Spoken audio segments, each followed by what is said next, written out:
वैधानिक चेतावनी, अगर आप सच सुनने की हिम्मत नहीं रखते तो यह वीडियो आपके लिए नहीं है। वीडियो को लाइक, शेयर, चैनल को सब्सक्राइब करना बिल्कुल भी ना भूलें तथा हमारे टेलीग्राम चैनल और ग्रुप को अधिक से अधिक संख्या में ज्वाइन करें। यदि आप हमें सपोर्ट करना चाहते हैं तो पैट्रियन एंड यूपीआई आईडी का लिंक तथा टेलीग्राम का लिंक आपको डिस्क्रिप्शन में मिल जाएगा। धन्यवाद। दोस्तों, 1 जून 2022 को मैंने इस वीडियो को पब्लिक किया था और जैसे ही ये वीडियो पब्लिक हुआ तो ऐसे मेरे बहुत सारे मित्र हैं जिनको कि मुझसे तकलीफ़ हो गई।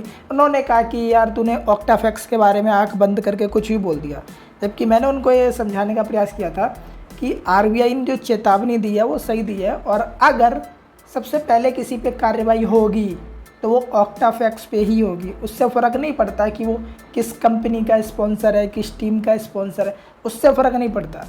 ठीक है, ऐसे भी बहुत सारे ब्रोकर हैं जो कि इससे बड़े बड़े ऐड कर सकते हैं, लेकिन वो क्यों नहीं करते? उसका रीज़न है कि जो भारत है एक तरीके का ग्रे मार्केट है अभी फॉरेक्स के मामले में। ठीक है, तो यहाँ पर कोई भी रिस्क नहीं लेना चाहता, कोई फ्रंट पे नहीं आना चाहता, कोई भी बड़े से बड़ा ब्रोकर, कोई भी बड़े से बड़ा फन्ने खा तुर्रम खा। लेकिन ये जो ऑक्टाफैक्स कर रहा है तो ये अब नज़र में आ गया। तो सबसे पहले यदि कुछ होगा तो वो ऑक्टाफैक्स के ही साथ होगा, ये मान के चलो। और आरबीआई ने भी जो चेतावनी दी थी तो वो ऑक्टाफैक्स को ही टारगेट करके दी थी। ठीक है, उस पीडीएफ को मैंने अपने टेलीग्राम ग्रुप में डाल दिया है, तो यदि आप उसे पढ़ना चाहते हैं तो मेरा टेलीग्राम ग्रुप ज्वाइन करें और एक बार टेलीग्राम ग्रुप में बोल दें कि मुझे वो पीडीएफ चाहिए तो मैं दे दूँगा। ठीक है, तो अब हुआ क्या है, सबसे बड़ी प्रॉब्लम ये थी, जो मेरा सवाल था, जो मैं इनडायरेक्टली आपको समझाने का प्रयास कर रहा था कि ऐसे ब्रोकर जिस दिन आपका विड्रॉल रोक लेंगे तो आप क्या करोगे। ठीक है, तो कुछ लोगों ने अभी कुछ कमेंट किए मेरे पास। अब उन कमेंट को पढ़ के मुझे हंसी भी आई और मुझे थोड़ा सा दुख भी हुआ कि बताओ इनके साथ वही हो रहा है। पहले मैं आपको दिखा देता हूँ। ठीक है, अब इसका क्या समाधान निकल सकता है मैं आपको वो भी बताता हूँ। तो यहाँ पर ये पहला कमेंट है, श्याम फॉरेक्स ट्रेडर, ऑक्टाफैक्स मेरा विड्रॉल नहीं कर रहा है, खुद डॉलर कट गए, कस्टमर केयर से बात करने कर बोल कर सर्विस प्रोवाइडर की टेक्निकल फॉल्ट से ऐसा हुआ और अब तो उनका चैट सेक्शन भी नो वन ऑनलाइन बता रहा है, गाइड सर। ओके, उसके बाद मैं बिज़ी था, नहीं रिप्लाई कर पाया, तो इन्होंने फिर किया, यार भाई पेमेंट नहीं मिल रहा। ठीक है, ओके, और पढ़ लेते थोड़ा। ओके, गवर्नमेंट की गलती है कि ऑक्टाफैक्स दिल्ली के ज़रिए, हाँ गवर्नमेंट की बिल्कुल गलती है, मैं मानता हूँ, आपकी बात से सहमत हूँ। ठीक है, ओके, ऊपर राकेश जी कहते हैं एक्सेंस के बारे में बनाओ और बताओ। चलिए ठीक है राकेश जी, देखते हैं हम क्या है ये। ठीक है, आउट ऑफ प्रॉफिट, ओके ठीक है, इसको भी देखेंगे क्या है ये।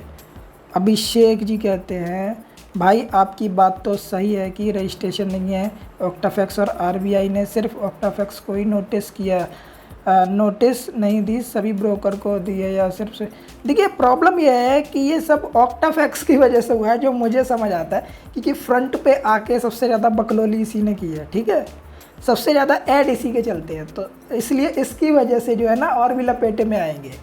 सबसे बड़ी गलती यही कर रहा है। ठीक है सर, एक्सेंस ब्रोकर में फॉरेक्स ट्रेडिंग कर सकते क्या? हाँ, इसके बारे में सर्च करूँगा, अभी मैं कुछ नहीं बोल सकता क्योंकि मैंने इसको ज़्यादा सुना नहीं है। ठीक है, okay, how to fight tax income for other sources.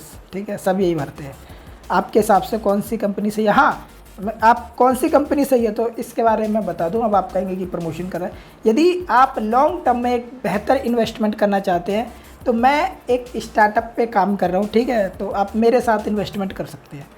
कहाँ आपको कांटेक्ट करना है तो उसका सिंपल तरीका है, मेरी मेल आईडी है, आप मेल पे कांटेक्ट कीजिए, आपको डिटेल मिल जाएगी। Okay, okay, I am waiting forex trading business. Okay, OctaFX is scam. Okay, they don't accept withdrawal request. अब यहाँ पर भी देखो वही प्रॉब्लम आ रही। ठीक है, तो यहाँ पर एक नॉर्मल कुछ लोगों के साथ प्रॉब्लम क्या आ रही है, सारे कमेंट पढ़ेंगे तो वीडियो लंबा हो जाएगा, कि इनको विड्रॉल नहीं मिल रहा। ठीक है, अब मैं भी तो यही समझा रहा था कि अगर विड्रॉल नहीं देगा तो आप क्या कर लोगे बताओ। ठीक है, लोग कहते हैं कि एमसीए में रजिस्टर्ड है, इनके पास सीआईए नंबर है। एमसीए में रजिस्ट्रेशन सरल भाषा में आपको समझाऊं तो ऐसे है जैसे टेलीफोन की डायरेक्टरी। ठीक है, पहले एक डायरेक्टरी आती थी जिसमें कि टेलीफोन नंबर होते थे। ठीक है, तो मिनिस्ट्री ऑफ कॉर्पोरेट अफेयर्स की वेबसाइट को आप ऐसे मान लो कि वहाँ पे रजिस्ट्रेशन है कि हाँ मतलब कंपनी लीगल है। अब कंपनी किस कैटेगरी की है, उस कैटेगरी से संबंधित लाइसेंस कंपनी के पास होने चाहिए। फॉर एग्जांपल यदि कोई इंश्योरेंस कंपनी है तो एमसीए के साथ साथ उसके पास आईआरडीए का लाइसेंस होना चाहिए। फॉर एग्जांपल यदि कोई ऐसी कंपनी है जो कि फूड प्रोडक्ट का काम करती है तो उसके पास फसाई जीएमपी का लाइसेंस होना चाहिए। ठीक है, ऐसे अदर सेक्टर में अदर लाइसेंस की रिक्वायरमेंट होती है और वही ज़रूरी होते हैं। ठीक है, एमसीए तो है ही कंपलसरी, उसके साथ वो ज़रूरी होते हैं। अगर वो नहीं है तो प्रॉब्लम है। भारत में यदि आप किसी अच्छी सिटी में अपने 2-3 रेस्टोरेंट भी खोल लेते हो ना, एक भी खोल लेते हो, यदि आपके पास फसाई का लाइसेंस नहीं है आपकी वाट लग सकती है।